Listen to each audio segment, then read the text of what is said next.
lepa. Najprej bi se zahvalila vašemu društvu za povabilo, tako v svojem imenu kot v imenu Centra za motnje spanja pa Slovenske skupine za spanje, ker se že vrsto let trudimo, da opozarjamo na pomen spanja, in predvsem na pomen motenj spanja, kajti vemo, večino znamo zelo dobro zdraviti in vemo, da imajo motnje spanja lahko zelo velike in daljnosežne posledice. Zdaj, v današnjem predavanju seveda žal ne bomo mogli obdelati povsem vsega, ker v 30 minutah nekako je enostavno vsega tega, kar ste slišali v uvodu, preveč. Zdaj, na začetku bi se kratko predvsem nekako poglobila bolj v sam pomen spanja, se pravi, zakaj vse spanje pomembno, kakšna je povezava med spanjem in pa tveganjem za različne srčno-žilne dogodke oziroma srčno-žilna obolenja, in pa nekoliko bolj poudarjeno na koncu predstavlja predvsem pomen motenj dihanja v spanju in pa vpliv na srčno-žilni sistem in srčno-žilne bolezni, kajti te motnje dihanja v spanju so te povezavi poleg nespečnosti kot takšne najbolj pogoste motnje spanja. Zdaj, Alan Ray Chaffan je bil pionir raziskovanja spanja in je nekoč izjavil, da če spanje ni absolutno življenjsko pomembno, je potem to največja napaka, kar jih je nastalo v samem procesu evolucije. Kajte veste, da povprečen človek prespi več kot tretjino svojega življenja in vidimo, da spanje lahko najdemo že pri nižjih vrstah, že pri tako nizkih vrstah, kot so recimo črvi, imamo neke stopnje oziroma neka stanja podobna spanju. Tako da že iz tega evolucijskega vidika se zdi verjetno, da je spanje za življenje pomembno.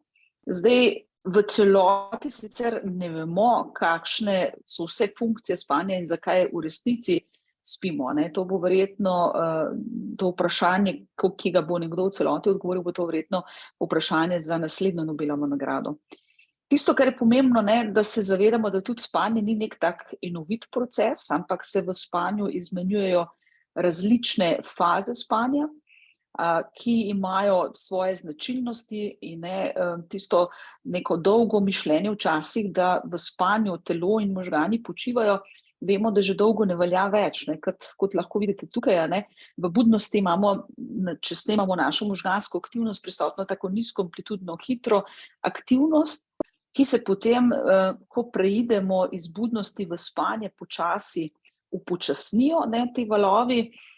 Potem imamo v spanju neke zelo značilne, kot rečemo, graf elemente, kot katerih tudi prepoznavamo različne faze spanja, kot vidimo recimo fazo 2, in pa potem globoko spanje, kjer naši možgani lahko rečemo, da v resnici počivajo. To je globoko spanje ali obdobje tako imenovani N3. Medtem ko lahko pa vidite, da pravzaprav v tistem obdobju, za katerega nekako domnevamo, da je to obdobje spanja, v katerem tudi sanjamo, to je tako imenovano REM spanje, ki je poimenovano po hitrih očesnih gibih, ki jih lahko vidimo pri zaprtih očeh v tej fazi spanja, vidimo, da pa takrat je možganska aktivnost pravzaprav zelo podobna tisti v budnosti.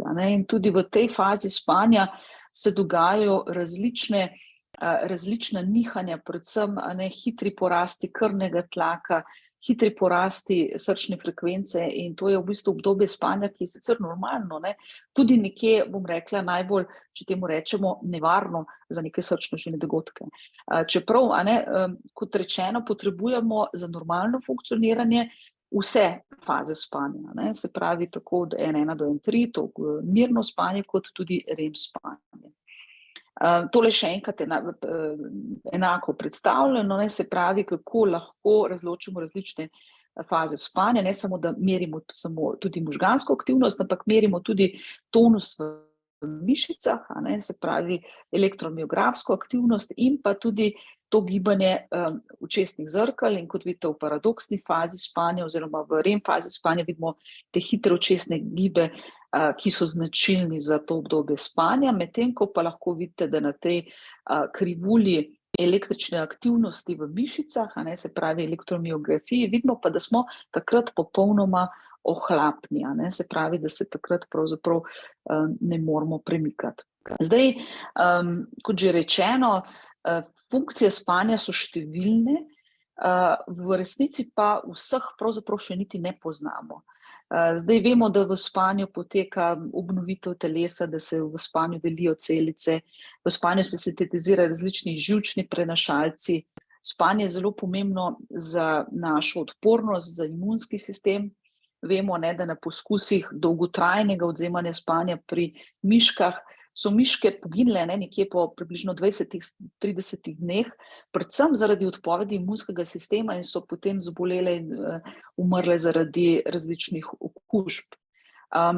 Spanje je tudi zelo pomembno za uravnavanje telesne temperature, kot bomo videli kasneje, z cirkadianim biološkim ritmom, ki ga narekuje naša notranja biološka ura, ki se nahaja v možganih, se uravnava tudi telesna temperatura. Mi nimamo stalno konstantne telesne temperature, ampak so prisotna določena nihanja, tako kot pri vseh ostalih funkcijah v telesu, kot je krvni tlak, srčna frekvenca in podobno.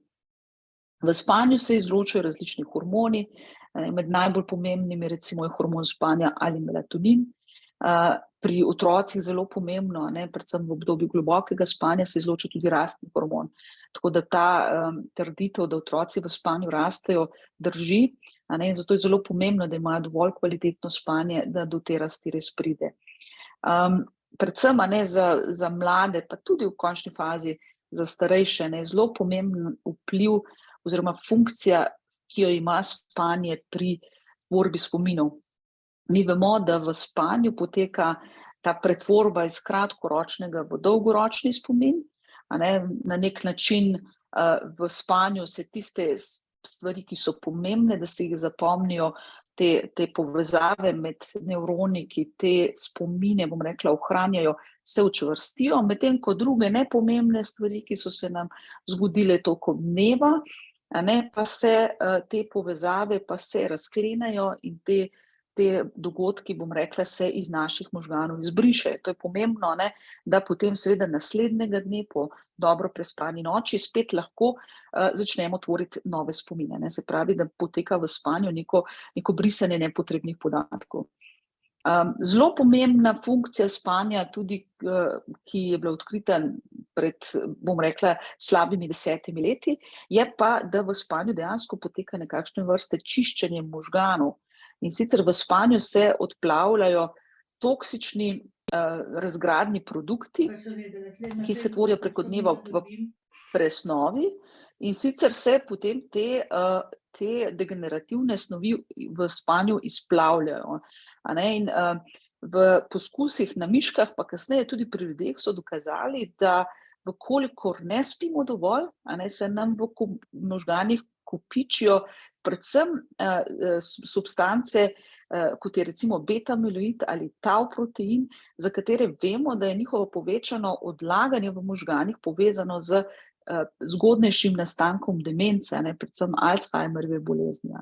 Tako da lahko rečemo, da če smo dolgo leta kronično neprespani, se bomo tudi hitreje starali in predvsem bomo lahko tudi postali dementni. Zdaj, tisto, kar je v akutni fazi pomembno, da ima spanje pravzaprav oziroma ne spanje podoben učinek lahko na možgane in na našo aktivnost oziroma naše sposobnosti kot recimo alkoholiziranost.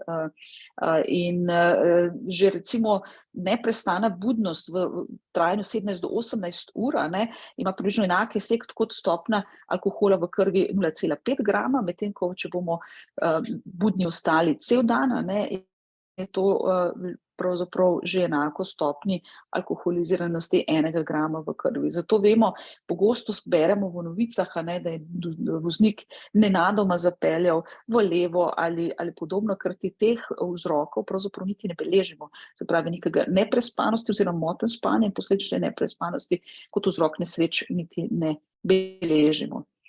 Zdaj, posledice pomanjkanja spanja so lahko bodisi kratkoročne ali pa tudi dolgoročne. Zdaj, po eni neprespani noči bomo običajno zelo lačni in bomo nekako se lahko tudi zelo prenažirali in takrat imamo tudi zelo željo po predvsem zelo nezdravi hrani. Zdaj, če smo neprespani, kot že rečeno, imamo večje tveganje, da bomo udeleženi v kakšni nesreči, ne izgledamo dobro, smo nekako utrujeni, tudi odpornost napade, kar pomeni, da lažje zbolimo. Vemo, da tudi že po sami eni neprespani noči se lahko naše možgansko tkivo, bom rekla, pravzaprav zmanjša, tako da so tudi študije dokazale, da tudi ena sama noč, predvsem recimo pri študentih šolajočih, ima lahko neke posledice. Predvsem pa smo lahko tudi bolj razdražljivi, bolj utrujeni, manj tolerantni. Če pa je to kronični problem, pa lahko to resno načenja naše zdravje. Kot vidite, se poveča tveganje predvsem za možgansko-žilne bolezni, za različne karcinome, kot sta recimo karcinom dojke ali pa karcinom črevesja debelega. Potem seveda lahko vpliva to tudi na presnovo, in sicer smo bolj podvrženi nastopu sladkorne bolezni, in pa seveda kronično pomanjkanje spanja lahko vodi tudi do večjega tveganja za srčno-žilna obolenja, o katerih smo nekako danes predvsem govorimo. Zdaj, rekla sem, da tudi pomanjkanje spanja lahko vodi v samo debelost in razvoj sladkorne bolezni, kar veste, da je spet povezano z srčno-žilnimi obolenji, kajti takrat, ko smo nenaspani, imamo po eni strani večjo željo, večjo lakoto, se pravi hormon, ki nam daje nek občutek sitosti, je znižan, medtem ko hormon lakote, grelin, pa je povišan. Se pravi, da na ta način pojemo več, imamo večji vnos hranil in tudi več tega hranila se uskladišči kot pri nekomu, ki je dobro prespan.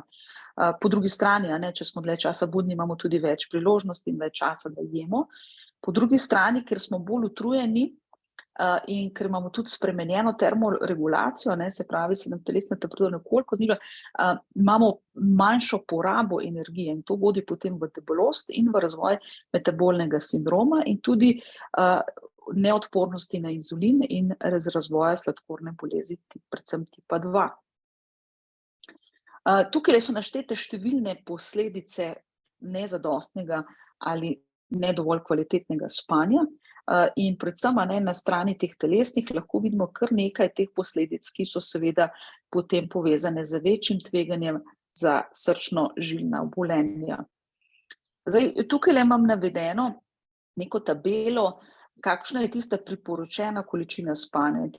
Tisto, kar želim poudariti tukaj je, da ne samo, da je potrebno, da dovolj spimo, tudi preveč spanja pravzaprav ni v redu in ni koristno za zdravje, kajti imamo tudi določene motnje spanja, ki se kažejo z čezmerno zaspanostjo.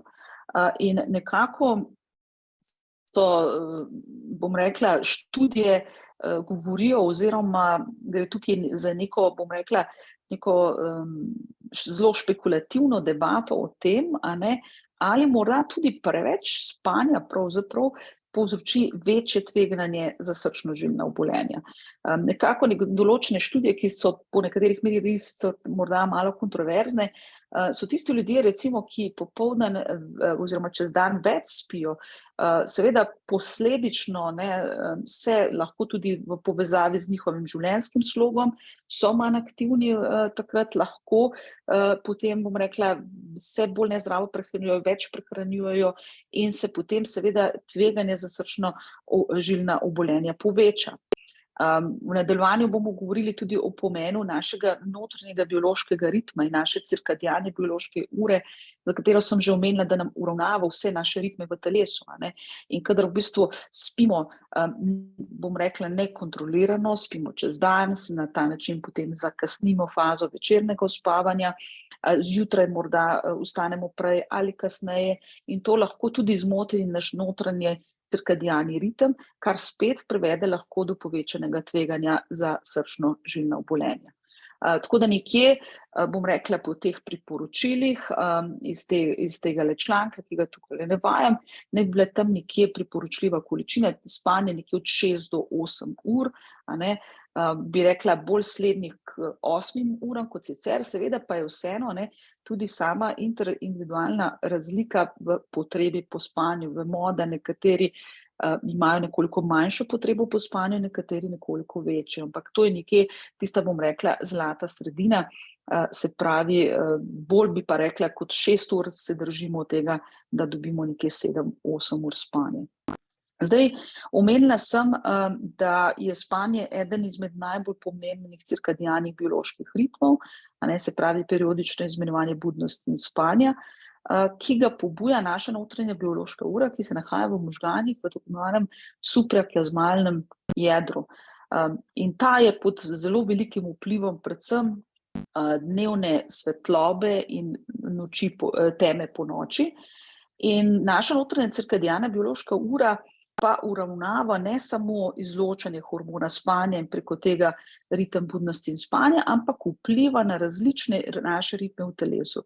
Ritem izločanja različnih hormonov, kot je kortizola, stresni hormon, ritem telesne temperature in praktično vse funkcije v našem telesu so podvržene, bom rekla, uravnavanju strani notranje biološke ure, ki vpliva potem na različne ure, ki jih imamo v telesu, v različnih drugih organih, in če se želimo dobro počutiti, je pomembno, da so vsi ti ritmi usklajeni.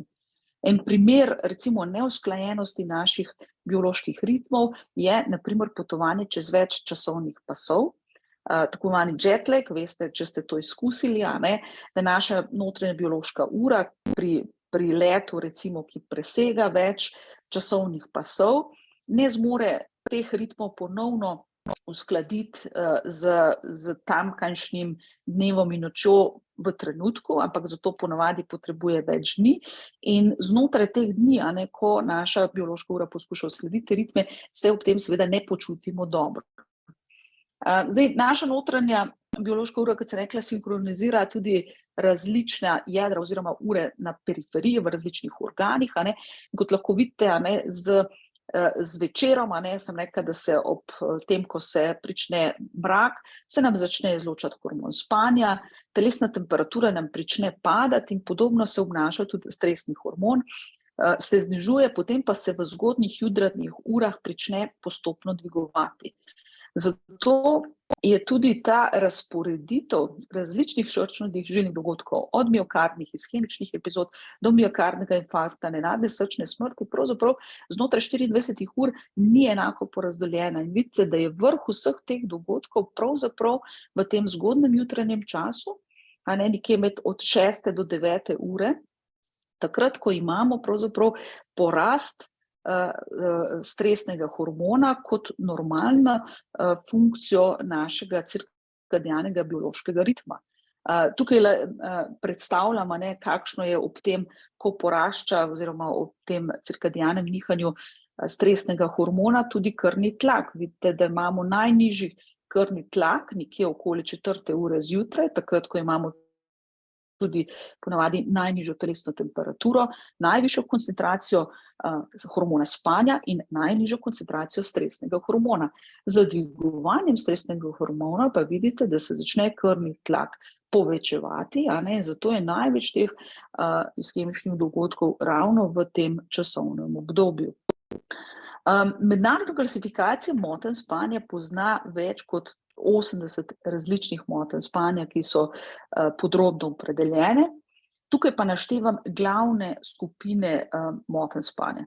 Nedvomno najbolj pogosta motnja spanja v starostnih obdobjih je nespečnost, ki se po različnih raziskavah pojavlja lahko tudi pri 1/3 do 40% vseh ljudi v različnih starostnih obdobjih. Potem je velika in zelo pomembna skupina motenj dihanja v spanju. Potem imamo motnje z povečano zaspanostjo, tako imenovane centralne hipersomnije. Potem imamo lahko motnje cirkadianega ritma budnosti in spanja. Parasomnije so neki dogodki, ki se pojavljajo v spanju, pa v tem kontekstu ne bomo naprej omenjali. Potem so različne motnje gibanja v spanju in neka skupina drugih motenj spanja. Kot rečeno, je nespečnost najpogostejša motnja spanja. In tudi nespečnost lahko prinaša tveganje za srčno-žilna obolenja. Nespečnost se kaže bodisi s tem, da zvečer težko zaspimo, da se ponoči prebujamo, se pravi, to spanje je, tako kot rečemo, fragmentirano. Lahko se zjutraj zgodaj zbudimo in ne moremo več spati, se pravi, da je to trajanje spanja skrajšano. In pa v sami noči, kot že rečeno, imamo mikroprebujanje. V teh mikroprebujanjih se nam poveča naše avtonomno živčevje, predvsem simpatično, kar vodi potem v povečanje srčne frekvence, poraste tlaka. To lahko kronična neprespanost vodi tudi v nek sistemski vnetni odziv našega telesa, ki potem privede seveda do motenega delovanja žilja, in tako imenovane endotelne disfunkcije tega žilja, kar nam potem seveda nas navda za to, da imamo potem lahko povečano tveganje za različne žilne dogodke, vpliva pa tudi po mehanizmu, kot sem vam razložila, tudi na povečano rezistenco na inzulin, lahko potem vodi do povečanega tveganja za sladkorno bolezen tipa 2 in tudi vpliva na izločanje hormona, se pravi, da imamo lahko posledično hiperholesterolemijo, hipertrigliceridemijo in tudi debelost, kar veste, da so vse dejavniki tveganja za razvoj srčno-žilnih bolezni. Tukaj je nek model, kako lahko pri nekem kronični nespečnosti pride do težav, lahko so te srčno-žilne bolezni najprej neprepoznane, kot rečemo subklinične, potem lahko pride do razvoja srčno-žilne bolezni in če te težave trajajo, potem seveda lahko pride tudi do različnih dogodkov in tudi do tveganja za zgodnejšo smrt. Omenila sem tudi predvsem v uvodu pomen motenj dihanja v spanju. Tukaj so sicer naštete različne motnje spanja in njihova povezava z povečanim tveganjem za različne srčno-žilne dogodke, bodisi preko vpliva na avtonomne živčevje, preko vpliva na krvni tlak, presnovna obolenja, predvsem sladkorno bolezen in razvoj metabolnega sindroma. V nadaljevanju pa bi se nekoliko bolj posvetila motnjam dihanja v spanju. In sicer ločimo dve različni skupini motenj dihanja v spanju, tako imenovane centralne motnje dihanja v spanju, kjer iz osrednjega živčevja ne pride signal za vdih, in te centralne motnje dihanja v spanju so lahko prisotne v tako imenovanem vzorcu Cheyenne-Stokesovega, kjer gre za zaporedne premore dihanja, ker imamo premor dihanja, hitro dihanje, ponovno premor dihanja. Potem imamo lahko te centralne apne v povezavi z različnimi obolenji, predvsem so centralne motnje dihanja oziroma centralne apne pogoste, recimo pri srčnem popuščanju.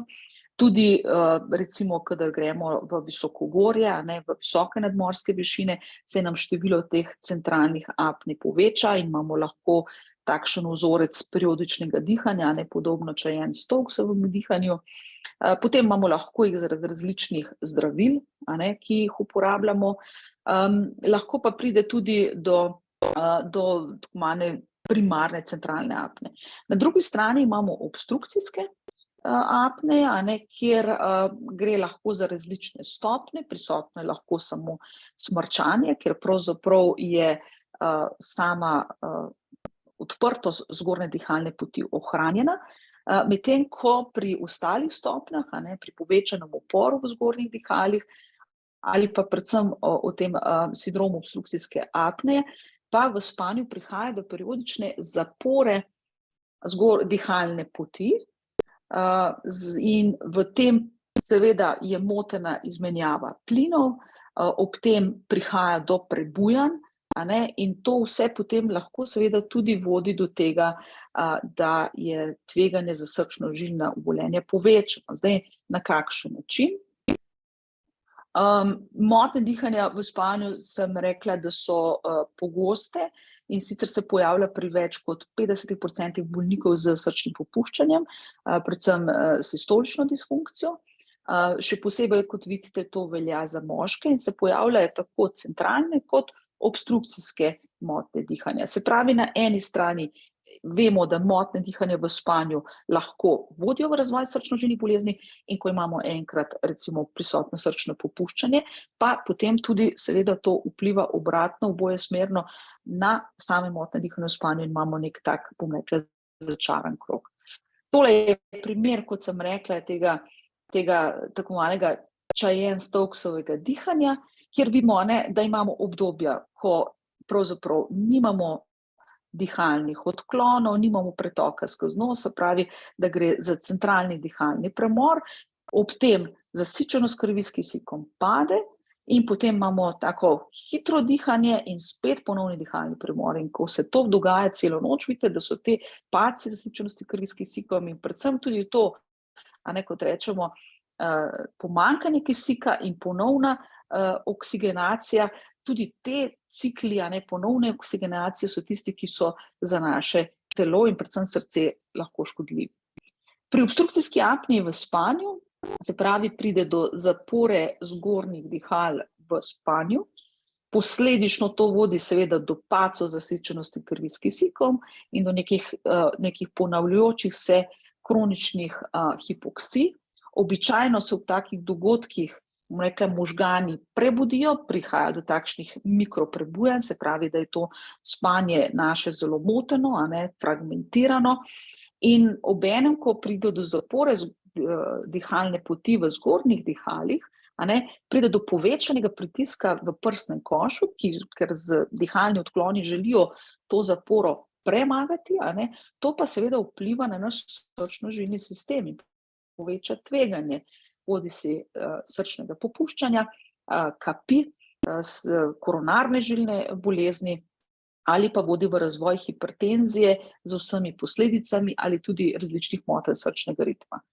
Obstrukcijske apneje v spanju in predvsem, resnost teh dogodkov nekako zgodovinsko beležimo z tako imenovanim apnea hipopneja indeksom, in sicer je to število apnej, kjer pride do popolne prekinitve dihanja, ali hipopnej, kjer pride do zmanjšane amplitude dihanja v 1 uri spanja. In nekje kriterij za tisto, zmerno apnejo je število teh dogodkov 15 na uro spanja. Seveda vemo, da je ta mera v današnjem času nekoliko nezadostna. Vemo, da imamo na eni strani lahko nekoga, ki ima visok AHI indeks, pa relativno malo težav in tudi obratno. Se pravi, da predvsem gremo v iskanje tudi drugih nekih pokazateljev, ki bi lahko nakazovali na to, da ima nekdo klinično pomembne motnje dihanja v spanju. Zdaj, kako lahko prepoznamo, da ima nekdo centralne apneje ali pa obstrukcijske apneje, recimo pri srčnem popuščanju? Zdaj, dejavniki tveganja za obstrukcijske motnje dihanja v spanju so predvsem debelost, prekomerno kopičenje maščobe, predvsem v predelu vratu, nekje vedno zmerimo obseg vratu, dejavnik tveganja je, kadar je ta obseg več kot 40 cm za moške in ženske, kadar je prisoten povišen krvni tlak ali pa kadar imamo prisotno smrčanje. Še posebej, če ob tem tudi nekdo, recimo naš partner v postelji, sliši, da ne samo, da smrčimo, ampak ob tem smrčanju prihaja tudi do pavz dihanja. Pri klasični, obstrukcijski apneji v spanju, kjer nimamo srčnih težav in brez srčnega popuščanja, je običajen simptom tudi čezmerna dnevna zaspanost, ki se kaže potem preko dneva kot moteno funkcioniranje, kot kratka spanja, kot tudi recimo to, da zaspimo za volanom. Pri ljudeh z srčnim popuščanjem je seveda prepoznavanje teh dnevnih simptomov lahko težje, ker že sicer zaradi same bolezni so lahko čez dan bolj utrujeni. Včasih se te simptomi obstrukcijskih motenj dihanja v spanju in srčnega popuščanja tudi prekrivajo. Vemo, da tudi pri srčnem popuščanju lahko pride do motenega spanja, do nespečnosti, ponoči moramo večkrat odhajati urinirati. Lahko se pojavi tako imenovana ortopneja, kjer imamo občutek dušenja, ki se izboljša, ko se dvignemo, se pravi iz ležečega položaja v pokončni položaj. Lahko pride tudi ob takem vzorcu periodičnega dihanja, se pravi, ko nekemu dihalnemu premoru sledi, se pravi, tej pavzi sledi pospešeno dihanje in nas to lahko tudi potem prebudi iz spanja. Običajno se ob takih nekje razvitem srčnem popuščanju tudi zjutraj potem seveda bolnik ne zbudi bom rekla, spočita, je to spanje kot nerestorativno in potem čez dan seveda so lahko utrujeni čezmerno zaspani. Se pravi, samo te simptomi nam ne bodo še potrdili, da ima nekdo tudi obstrukcijske motnje dihanja v spanju. Zdaj, kdaj lahko predvsem pomislimo, da gre za pridružene motnje dihanja v spanju, kadar prihaja do napadov angine pectoris pretežno po noči, kadar se po noči pojavlja ta občutek dušenja oziroma težkega dihanja, ali kadar je to spanje po noči zelo nemirno, kadar imamo povečano telesno aktivnost v spanju, kadar prihaja do nočnih prebujanj. Vse to so lahko posledica pravzaprav motenega dihanja v spanju. Zdaj, nekako večjo verjetnost centralnih apnej bomo našli predvsem pri tistih bolnikih, ki imajo večjo stopnje okvare po newyorški lestvici, potem recimo pri bolnikih, ki imajo atrijsko fibrilacijo, potem pri bolnikih, ki imajo različne motnje ritma, kot so prezgodne ventrikularne kontrakcije, kot so različni kupleti, potem pri tistih, ki imajo paroksizme ventrikularne tahikardije, kjer gre za v bistvu hiperpnejo, se pravi za znižanje, hipokapnijo za znižanje CO2 v krvi, in pa pri tistih, ki imajo nižjo iztisno frakcijo levega ventrikla. Se pravi, pri vseh teh je tveganje za pojavnost centralnih motenj dihanja v spanju večje. Zdaj, kaj pa obstrukcijske motnje dihanja v spanju? Vidite, kako visoka pojavnost je recimo pri bolnikih z povišanim krvnim tlakom, z koronarno srčno boleznijo, pri bolnikih po kapi, te odstotki se gibljajo tudi tam do 80%. Se pravi, da moramo biti zelo pozorni, ker smo rekli, da je ta odnos dvosmeren, se pravi, lahko pridružene obstrukcijske motnje dihanja v spanju še poslabšajo simptome srčno-žilnih obolenj. Zdaj, v praksi si na lahko pomagamo tudi s tem vprašalnikom, tako imenovani stop bank vprašalnik, kjer pravzaprav so ta vprašanja zelo enostavna. Zdaj, ali je v spanju prisotno smrčanje, ali se podnevi počutite izčrpane, utrujene, zaspane, ali je kdo opazil, da imate premore dihanja med spanjem, imate povišan krvni tlak, imate prekomerno telesno težo, se pravi indeks telesne mase več kot 35 v območju debelosti, starejši, predvsem za ženske tudi to velja, da za starostjo je tveganje za obstrukcijske motnje dihanja v spanju večje zaradi upada predvsem progesterona, se pravi zaradi hormonskih motenj, se potem zmerimo obseg vratu in pa dejavnik tveganja kljub vsemu je moški spol, ampak kot rečeno, za starostjo se pa ta razlika po spolu nekako razlikuje. In koliko razberemo na tem vprašanju več kot 3 točke, to že predstavlja visoko tveganje, da imamo obstrukcijske motnje dihanja v spanju. Zdaj, vidimo, da so pravzaprav motnje dihanja v spanju praktično prisotne pri več kot polovici bolnikov s srčnim popuščanjem, in sicer gre za tako imenovane zmerne do hude obstrukcijske ali centralne motnje dihanja v spanju. Se pravi, prisotne so ene ali druge, in to je zelo pomembno prepoznati, ker je zdravljenje enih in drugih drugačno. In same te obstrukcijske apneje lahko še samostojno, poleg srčno-žilnega obolenja, neodvisno vplivajo na večjo stopnjo obolevnosti, večjo stopnjo hospitalizacije in tudi ne nazadnje večjo smrtnost. Zdaj, kakšen je ta mehanizem? Se pravi, ob nekih dihalnih premorih po eni strani pride do motene izmenjave plinov, se pravi, pride do padca zasičenosti krvi s kisikom, potem se spet pride do reoksiginacije, obenem lahko zaradi nezadostne izmenjave plinov pride do povišanih vrednosti CO2 v krvi.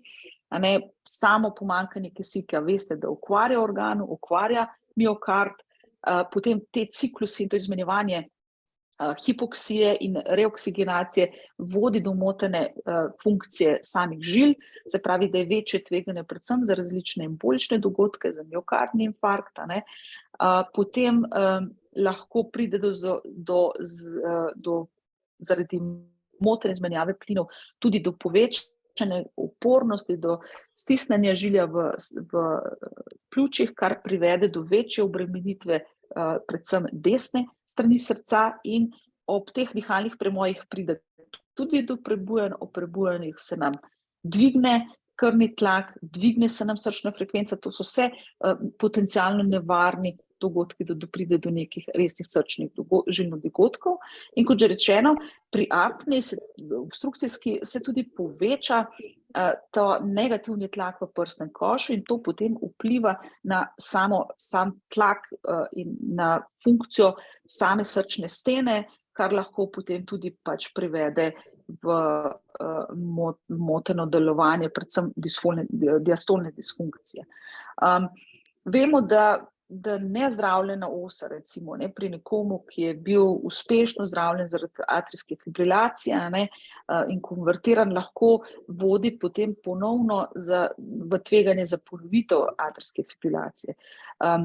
Obstrukcijske motnje dihanja v spanju lahko povzročajo tudi hude bradiaritmije, tudi podaljšano sistolijo ali celo blok prevajanja, tudi pri nekom, ki ima povsem zdravo srčno mišico. Zato je pomembno, da izključujemo tudi pridruženost motenj dihanja v spanju, predvsem pri tistih, ki, kot sem rekla, imajo dogodke v smislu angine pectoris po noči, ali pa celo na EKG zaznamo spremembe ST spojnice v spanju. Zdaj, zakaj pač pride? Se pravi, zmanjšana samo razpoložljivost kisika, po drugi strani pa potem, ko pride do prenehanja apneje, imamo pospešeno dihanje, ob tem zaradi prebujanja lahko povišano srčno frekvenco, se pravi, na eni strani je dobava kisika manjša, po drugi strani pa poraba kisika večja. Vse to potem lahko vodi v različne srčno-žilne dogodke. Tudi srčno popuščanje je lahko značilno povezano kot smo rekli, z centralnimi ali pa obstrukcijskimi motnjami dihanja v spanju. Tukaj imate nek primer, kjer pride do, vidite, da ko se dihanje prekine, se srčna frekvenca upočasni. Tukaj vidite, da se ta razdalja med intervali QRS kompleksov se poveča, in ob tem pride do padca krvnega pritiska in lahko tudi do zmotene prekrvavitve ob tem. Zdaj, kako lahko obstrukcijska apneja privede do srčnega popuščanja? Smo rekli, zaradi pomanjkanja kisika je kontraktilnost srčne mišice slabša, povečana je napetost v steni srčne mišice, zaradi tega povečanega negativnega pritiska v prsnem košu. Lahko se zaradi tega razvije tudi zaradi razvoja povišanega krvnega tlaka, ob tem stalnih prebujanjih, ob stalnih porastih simpatičnega tonusa. Lahko pride do okvarjene diastolne disfunkcije, rekli smo, da v povečanem negativnem tlaku se poveča tudi tlak v pljučnih kapilarah, potem lahko, se pravi, sama obstrukcijska motnja dihanja v spanju povzroči povišanje krvnega tlaka in tudi hipertrofijo srčne mišice. Lahko pride tudi do aritmije, kot ste videli, se pravi bradiaritmij, ali tudi do različnih ventrikularnih aritmij ali tudi atrijske fibrilacije. Zdaj, kako te motnje dihanja v spanju ugotavljamo? Ugotavljamo jih lahko z snemanjem dihanja v spanju, z metodo, kot rečemo, nočne poligrafije. To so aparati, kjer lahko izvajamo snemanje na domu. In tukaj vam nek primer, vidite, da je tale krivulja zaznava smrčanje, se pravi, to so obdobje smrčanja, potem pa vidimo prekinitve in tudi prekinitve pretoka zraka skozi nos, takrat tudi nimamo dihalnih odklonov, in to so te tako centralne apneje. In lahko vidite, da se tukaj vrstijo v zaporednem vzorcu, ob tem prihajajo do izrazitih znižanj zasečenosti krvi s kisikom.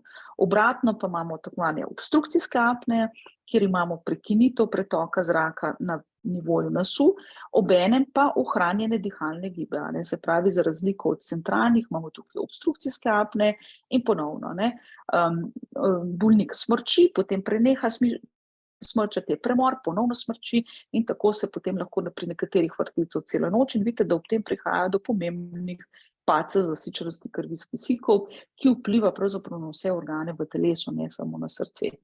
Zdaj, lahko pa izvajamo tudi bolj podrobno diagnostiko, za tako imenovano nočno polisomnografijo, za snemanjem običajno v laboratorijih, za motnje spanja, kjer namestimo veliko število elektrod in lahko tudi tukaj zaznavamo to, kot vidite tukajle. Spravi, to je možganska aktivnost, katero lahko točno opredelimo vsako fazo spanja, ampak točno tukaj lahko vidite, kaj se zgodi. Ob nekem centralnem dihalnem premoru pride do nekega prebujanja, ki ga zaznamo na nivoju možganov, in če se to seveda ponavlja celo noč, to potem vodi lahko v zelo neučinkovito oziroma ne dovolj restaurativno spanje. Primer obstrukcijske apneje, kjer pa vidimo, da prihaja do premorov dihanja na nivoju pretoka zraka skozi nos, ob ohranjenem dihanju na nivoju prsnega koša in trebuha in ob tem tudi do padcev zasičenosti krvi s kisikom. Tako da za zaključek, zadostno in kvalitetno spanje je zelo pomembno povezano s tveganjem za srčno-žilna obolenja in velikokrat je ta odnos oboje smeren, se pravi na eni strani srčno-žilno obolenje vpliva na moteno spanje in obratno moteno spanje še poslabša simptome srčno-žilnih obolenj. Različne motnje spanja lahko privede do povečanega tveganja. Jaz sem predstavila predvsem primer nespečnosti in pa motenj dihanja v spanju, ki so prisotni pri več kot polovici bolnikov s srčnim popuščanjem. Lahko pa do povečanega tveganja privedejo tudi različne druge motnje, kot so recimo motnje cirkadianega ritma budnosti in spanja, potem in tudi tisto, kar danes sicer nismo zaradi časa mogli preveč omeniti, tudi različne motnje gibanja v spanju. Zdaj na tem mestu bi se ustavila, ker sem že kar bila dolga, pa bi vas pozvala, če imate morda kakšna vprašanja.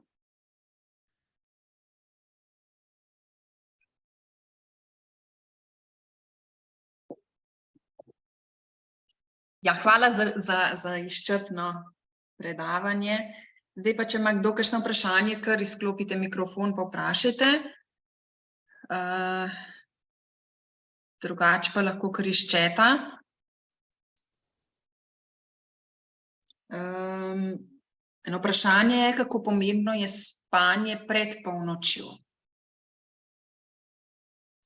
Zdaj, bom rekla takole, mi se rodimo bodisi, ko smo videli te cirkadiane ritme in izločanjem, predvsem recimo melatonina, se rodimo bodisi bolj kot tako zvani zgodnji kronotipi, se pravi škarjanci, se pravi, da smo nagnjeni k temu, da gremo spat prej, pa potem tudi lažje zgodaj vstanemo, medtem ko smo pa lahko nekateri ljudje pa bolj sove, se pravi bolj prozen kronotip in se nam tudi hormon spanja začne izločati kasneje, in smo bolj nagnjeni k temu, da gremo spat kasneje, pa tudi potem zjutraj težje vstanemo.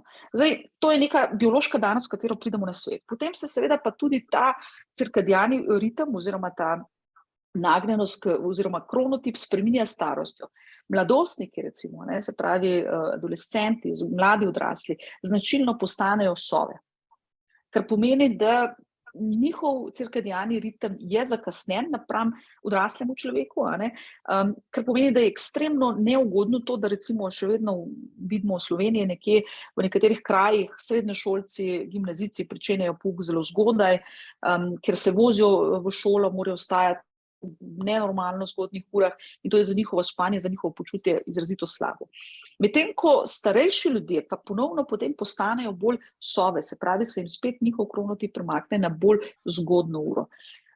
Seveda pa je pomembno, zdaj, če je nekdo tako zelo pozen kronotip, da gre spat polnoči, potem seveda to je nekako sprejemljivo. Sicer pa je, bom rekla, tisti del pred polnočjo pomemben, kajti mi moramo vedeti, da takrat, ko se zunaj začne delati mrak, ko naše oči ne zaznajo več signala svetlobe in pomembno je, da zvečer začnemo zmanjševati osvetlitev, takrat se lahko začne izločati hormon spanja, kajti če smo stalno osvetljeni, potem se hormon spanja ne bo začel izločati.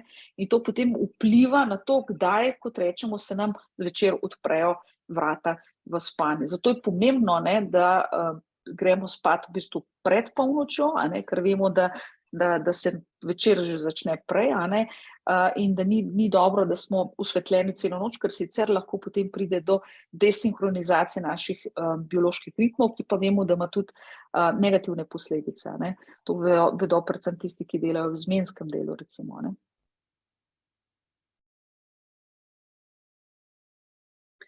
Potem je vprašanje, ali spanje na levem boku preveč obremenjuje srce? Ne.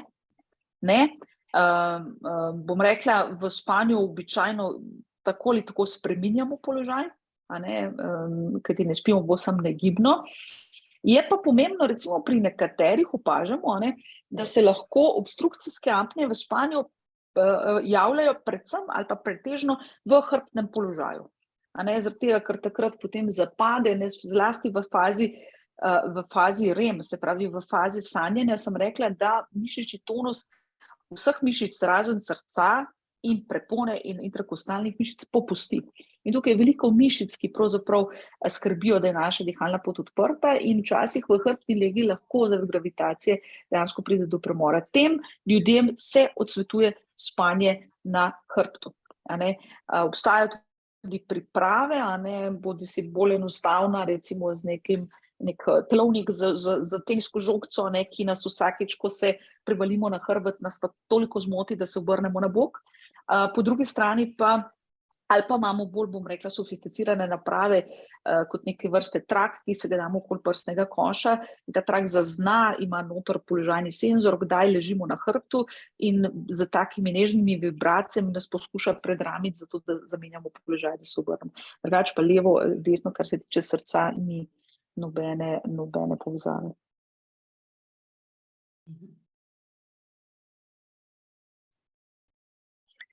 Eno vprašanje z Facebooka. Ali 2-centimetrska cista na češariki vpliva na izločanje melatonina oziroma na notranjo uro budnost spanje? Ne. Običajno, mislim, cista pinalne žleze oziroma češarike, ki izloča melatonin, je v bistvu naključna najdba pri približno 5% magnetno-resonančnih slikanj glave, največkrat zaradi glavobola, pride do teh posnetkov in potem do neke velike vznemirjenosti. Vemo, da se absolutna količina izločenega melatonina s starostjo ravno zaradi degeneracije pinalne ciste zmanjša, in to načeloma pri starejših ljudeh lahko nekoliko vpliva na samo kvaliteto spanja, ampak sicer pa je bolj pomembna kot sama absolutna vrednost melatonina, ta ritem melatonina. Enako recimo pri nekem zdravljenju z melatoninom je tudi bolj pomembno, kot koliko melatonina vzamemo, kdaj ga vzamemo.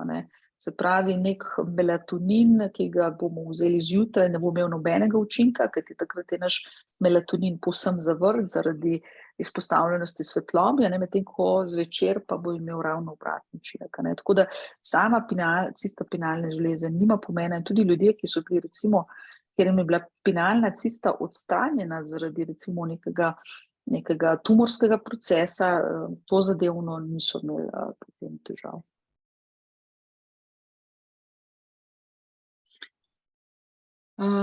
Še eno vprašanje. Od težjega prebolevanja COVID je minilo 3 mesece. Posledice so utrujenost in smrad v nosu.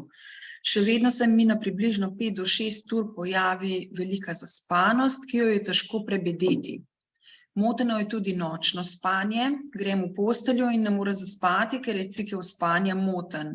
Koliko časa po COVID-u lahko to še traja? Ja, to je zanimivo, s COVID-om smo pravzaprav se naučili veliko novih stvari in tudi nespečnost in poslabšanje spanja po COVID-u je nekaj, kar je že zdaj zelo dobro znano. Zdaj, kakšno je časovno trajanje teh težav, je pa težko opredeliti, ker je zelo individualno različno. Podobno kot z nekimi drugimi simptomi, gospod ima očitno tudi motnje vonja, po prebolelem COVID-u nekateri imajo recimo izgubo vonja pravzaprav tudi trajno. Tako da v teh primerih se pravi zelo pomembno, predvsem res, da skrbimo za dobro higieno spanja, za dober ritem spanja, se pravi, da gremo spat v isti uri, da vstanemo v isti uri, da spimo v temnem prostoru, da zvečer pred spanjem ne izvajamo neke večje telesne aktivnosti, da zmanjšamo osvetlitev, da se izogibamo poživil pred spanjem, in da tudi s seboj v posteljo ne samo skrbi, da je res tisti, bom rekla, sam pogoj, kot rečemo, te zlata pravila dobre higiene spanja, da so izpolnjeni. Predvsem pa pravim, kot že rečeno, če imamo težave s spanjem, da se poskušamo izogibati dnevnega spanja, ne, da raje poskušamo to nadomestiti z nekim sprehodom, neko zmerno telesno aktivnostjo v zgodnem popoldanskem času. Ja, dober večer. Dobro večer. Ja, je lahko eno vprašanje? Kar izvolite, Halo? ja. Da? Izvolite. Kaj menite za pomirjevala? Če si... Da? Ja, mislite kot uspavala, ne? V tem smislu. Da, tako. Lejte, prva terapija nespečnosti, ne, je, tako kot rečemo, vedensko-kognitivna terapija. Se pravi, to so različne tehnike upoštevanja vseh teh priporočil, dobre higiene spanja, tega, da se odpravimo v posteljo takrat, ko smo res zaspani, da tisti čas, ki ga preživimo v postelji, čim bolj enak času spanja, da posteljo zapustimo, če ne moramo zaspati, in da ponovno poskušamo spanje, ko čutimo zaspanost in podobno. Hipnotiki prihajajo v poštev res samo za neko akutno nespečnost ob nekem stresnem dogodku in nikoli kot neka kronična terapija, ne.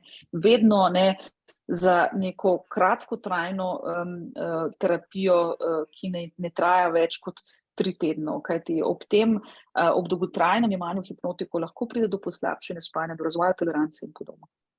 Se pravi, tako kot za vse ostalo, potrebno je odkriti, kaj je vzrok nespečnosti, ker nespečnost je zelo splošen simptom. Se pravi, vzrok je lahko, kot smo danes slišali, srčno popuščanje. Vzrok za nespečnost je lahko depresija, a ne? Tako da vzrokov je zelo veliko in kadar je tako, se pravi, moramo ozdraviti vzročno, se pravi, če imamo težave z nespečnostjo zaradi nekih čustvenih motenj, zaradi depresije, potem je pomembno, da zdravimo depresijo, a ne pa da poskušamo to spanje popraviti z hipnotiko. Dobro, hvala lepa. Prosim.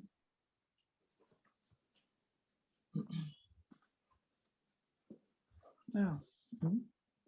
Kako zdraviti smrčanje? Vprašanje.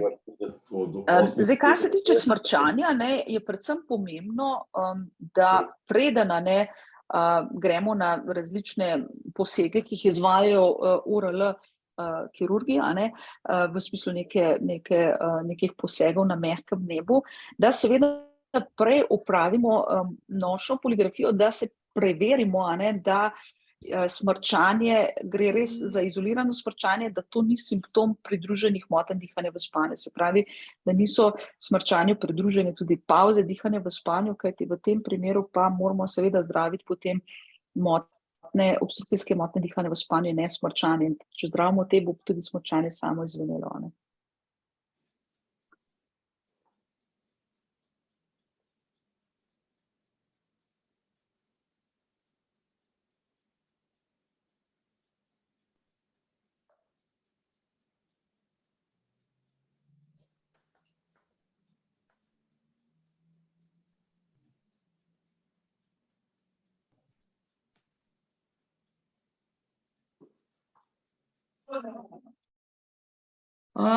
Vprašanje je, kaj če je bank pri vseh točkah okljukan? Potem je tveganje za obstrukcijske motnje dihanja v spanju in vse posledice, ki jih to prinaša, zelo, zelo veliko. V tem primeru absolutno bi rekla, da se naročijo za nočno poligrafijo in da čim prej potem pride tudi do zdravljenja. Zdravljenje pa je v tem primeru, se pravi, spanje, kot je tlele gospod Peter omenil, aparat, ki ga nastavimo po noči in ki nam vzdržuje stalno pozitiven pritisk v naših dihalih in na ta način preprečuje, da bi naša dihala v spanju kolabirala. In tako kot je gospod Peter tukaj vidim v chatu napisal, večina ljudi reče, da ko začnejo uporabljati ta aparat, ko začnejo zdraviti svoje obstrukcijske motnje dihanja v spanju, postanejo drugi ljudje. Takrat se šele zavedo, koliko težav so prej imeli, kako neprespani so se prebijali čez dan.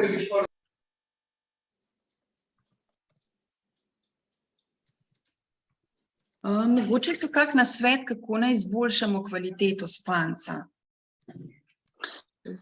Kot sem rekla, tako kot sem omenila ta zlata pravila za dobro higieno spanja, se pravi, da imamo ustrezen prostor, ki ga namenimo spanju, da imamo dober ritem, veste, da naša notranja biološka ura je tako dobro usklajena, recimo, če imamo neko stalno uro večernega spanja, da se zjutraj pravzaprav tudi spontano, stalno v isti uri prebujamo, da poskrbimo za zmerno telesno aktivnost, ker na ta način povečamo oziroma izboljšamo spanje, da je pomembno, da smo izpostavljeni svetlobi čez dan, predvsem recimo, kadar imamo težave, to bi veljalo predvsem za najstnike, ki imajo zakasnjeno fazo večernega uspavanja, da je zelo pomembno, da tudi med vikendi, kljub temu, da so čez teden neprespani, vstanejo dovolj zgodaj, da so izpostavljeni svetlobi, predvsem sončni svetlobi, ker na ta način se bo zvečer njihov melatonin začel izločati prej, bodo šli zvečer lažje spati.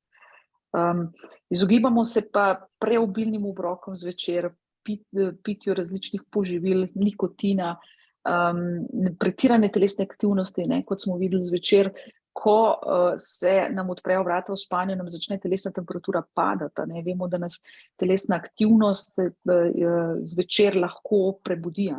Sprav, vse to je pomembno, sploh, če imamo neke težave z uspavanjem ali pa za samo kontinuiteto spanja, da se teh pravil toliko bolj, bom rekla, držimo. Kako zdraviti motnje spanja? Motnje spanja je potrebno najprej diagnosticirati in je zelo odvisno od tega, za kakšno vrsto motnje spanja gre, kakšno je tudi zdravljenje. Jaz sem navedla mednarodno klasifikacijo, kjer je več kot 80 različnih diagnoz, od vedensko-kognitivnih tehnik, ki so prva terapija nespečnosti, potem do različnih, se pravi, lahko farmakološkega zdravljenja, recimo pri nekih boleznih, kot so centralne hipersomnije, narkolepsija, recimo nemirne noge v spanju in podobno. Potem lahko z nekimi aparati, kot je najbolj značilno pri obstrukcijskih motnjah dihanja v spanju, kjer zdravimo z kontinuiranim pozitivnim pritiskom v dihalih. Potem lahko včasih tudi kirurške, pri nekaterih obstrukcijskih motnjah, če gre za kirurški vzrok.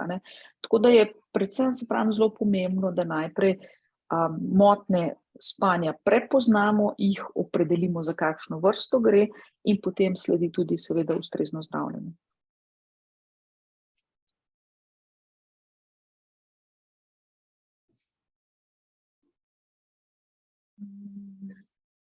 Kako vpliva izmensko delo na spanje?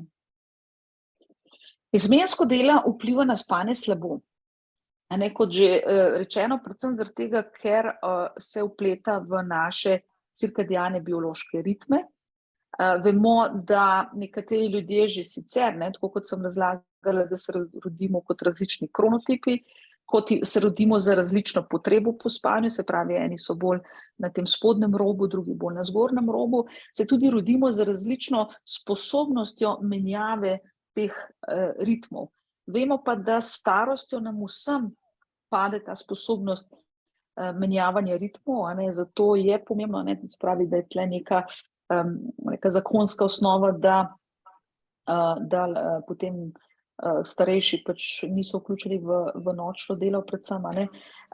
V določenih državah, recimo Danska je ena izmed takih, kjer se nekako bolj zavedajo teh težav, je recimo karcinom dojke pri ženski, ki nima drugih dejavnikov tveganja, pa je delala več kot 30 let v izmenskem delu, to priznano kot poklicna bolezen.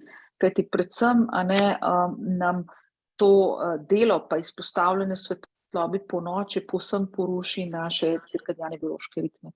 In če je to stanje, ki traja več desetletij, nedvomno to ukvarja naše zdravje. Naslednje je, imam sindrom fibromialgije in posledično sem zelo nespeča. Dogaja se, da ne spim tudi po več noči zapored. Kaj priporočate? Jaz bi rekla, da v tem primeru predvsem v prvi meri vedensko-kognitivno terapijo, obisk kliničnega psihologa, ki bo nekje naredil načrt z vsemi temi tehnikami, a ne. Sprav ta občutek sploh, a ne, kadar so recimo prisotne običajno po fibromialgiji, tudi potem tudi določene čustvene motnje, a ne, depresivna simptomatika, a ne, kot posledične neke kronične bolečine, kajti vemo, da recimo neka kronična uporaba analgetikov lahko tudi privede do motenega spanja, a ne. Se pravi, zato, da se izvajajo te vedenjsko-kognitivne tehnike in da s tem zboljšamo količino in samo kvaliteto spanja, je pa tudi percepcija spanja dostikrat, a ne, pri nas, bom rekla, slaba, ne. Se pravi, mi težko sami objektivno se zavedamo, koliko dejansko ponoči spimo, koliko se prebujamo običajno, ne, je to pri takih težavah samo trajanje spanja običajno podcenjeno oziroma to zavedanje o trajanju spanja. Vsekakor bi pa odsvetovala kakršnokoli farmakološko terapijo. Pred slabim letom dni mi je doktor Bombek predpisal aparat za nočno dihanje. Od takrat naprej sem nov človek, zbujam se spočit, se ne zbujam, nimam sanj, ne smrčim.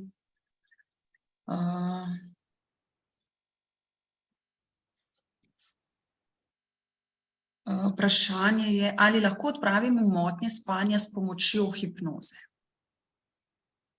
Zdaj, bom rekla spet, ne, motnja spanja ni ena, a ne, kadar imamo recimo lahko povezave nespečno za neko anksiozno depresivno simptomatiko, a ne, bi v tem primeru v smislu nekih vedenjsko-kognitivnih tehnik lahko poskusili tudi to, ampak sicer hipnoza kot takšna ni metoda zdravljenja motenj spanja.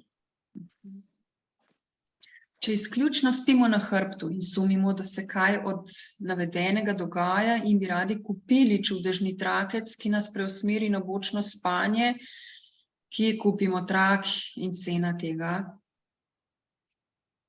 Trenutno, kolikor vem, je dostopen samo na spletu, cene ne vem, ampak jaz bi vsekako rekla, da prej preverimo, a ne, za neko objektivno metodo z nočno poligrafijo, ali je to res v ospredju. Se pravi, včasih smo presenečeni, velikokrat se bolniki, ki imajo te težave, sploh ne zavedajo, a ne, kako moteno je njihovo dihanje v spanju. Predvsem tisti, a ne, ki imajo, bom rekla, čezmerno telesno težo, ki imajo določene dejavnike tveganja, povišan krvni tlak, sladkorno bolezen in podobno, a ne.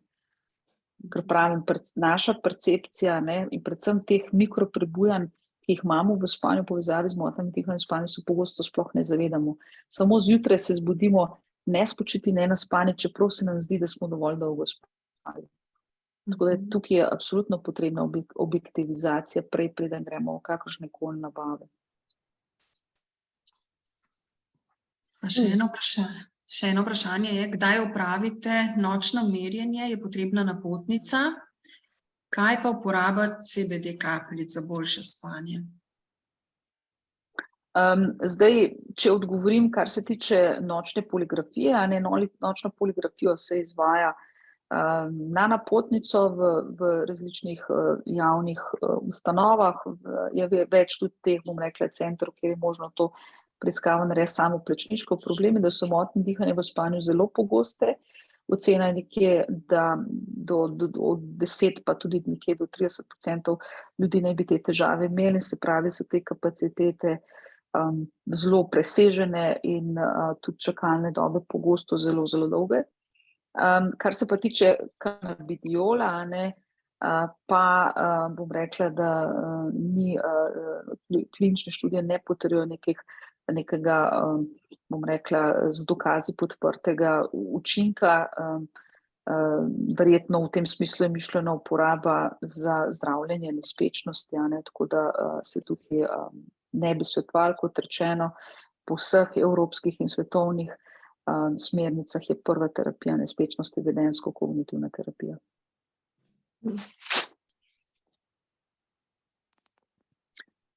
Potem je še enkrat nisem mogla spati in sem videla, da je mož parkrat nehal dihati. Je to nevarno? Bi moral k zdravniku? Predvsem, če ima še kakršnekoli druge težave, a ne, če se ponoči zbuja hodi na stranišče, če se zjutraj zbuja nespočitne, naspan, ima morda glavobol, je čez dan pretirano utrujen, pretirano zaspan, a ne, predvsem recimo, da zaspi lahko v neprimernih situacijah, a ne,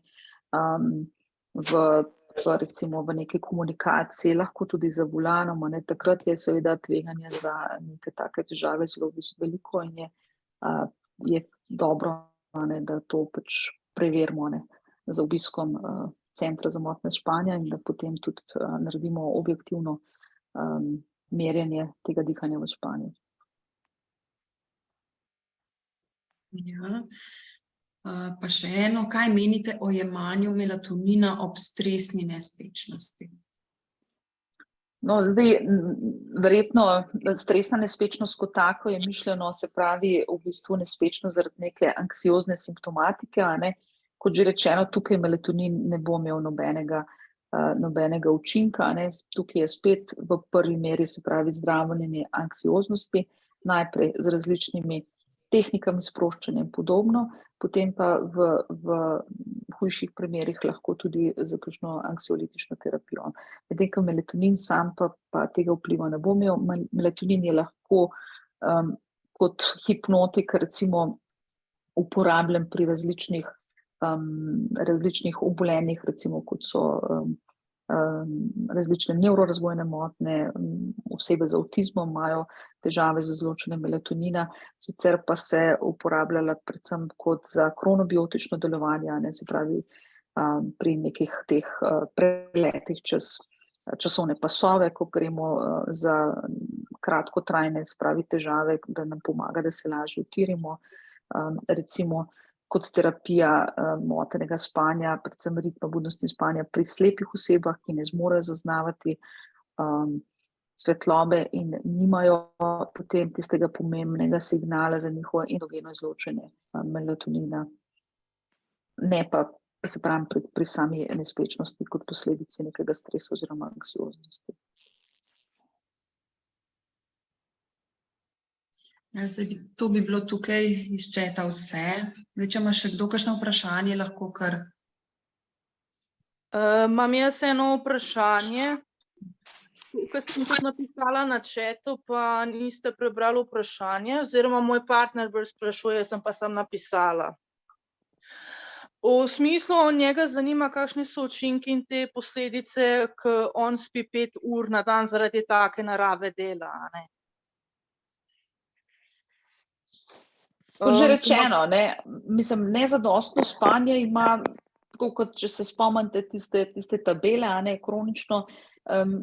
lahko kronično negativne posledice, ne, se pravi, zdaj zelo pomembno je, ali ima ob tem on tudi dejansko dnevne simptome, ne, se pravi, je to tista njegova potreba po spanju zadoščena ali ne, ali je to pač zgodnejše vstajanje zaradi, ne vem, dela oziroma česarkoli, a ne.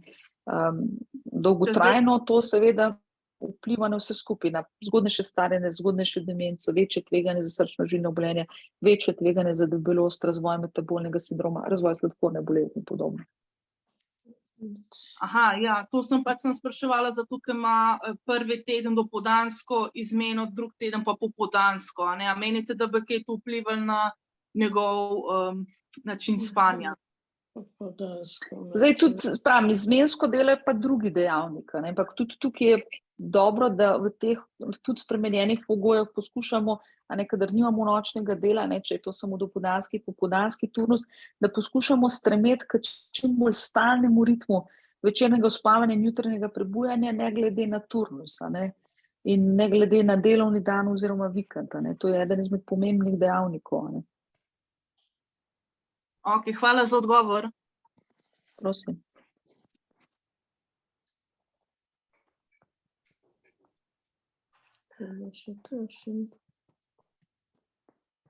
Je še kdo? Tukaj je še eno vprašanje. Jemljem zdravila za spanje, pa vseeno ne morem zaspati zvečer. Okrog 2 ponoči se zbudim in ne morem zaspati nazaj. Ja, to je čist dokaz tistega, o čemer smo govorili prej. A ne? Zdravila za spanje niso zdravila za spanje, če temu rečemo hipnotiki, ampak je potrebno ugotoviti, kaj je vzrok, a ne, za nespečnost in pa potem, kot sem rekla, vedensko-kognitivna terapija. To je prva terapija za nespečnost. V tem primeru, a ne, kadar se zgodi gospa, ne, je pomembno, da vstane, da zapusti posteljo, da izvaja mirno aktivnost v ne preveč osvetljenem prostoru in da potem ponovno poskuša spanje, ko čuti, da je zaspana, in ne glede na to zjutraj potem vstane ob isti uri in da poskuša vzdrževati ta ritem, a ne, da poskuša gledati na zadostno telesno aktivnost, da je postelja namenjena res samo spanju, da je čim manj tega poležavanja v postelji in podobno, a ne. To so vse te principi vedensko-kognitivne terapije.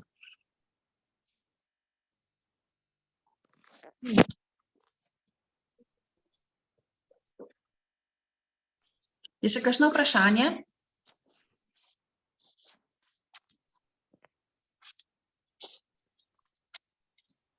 Očitno ne.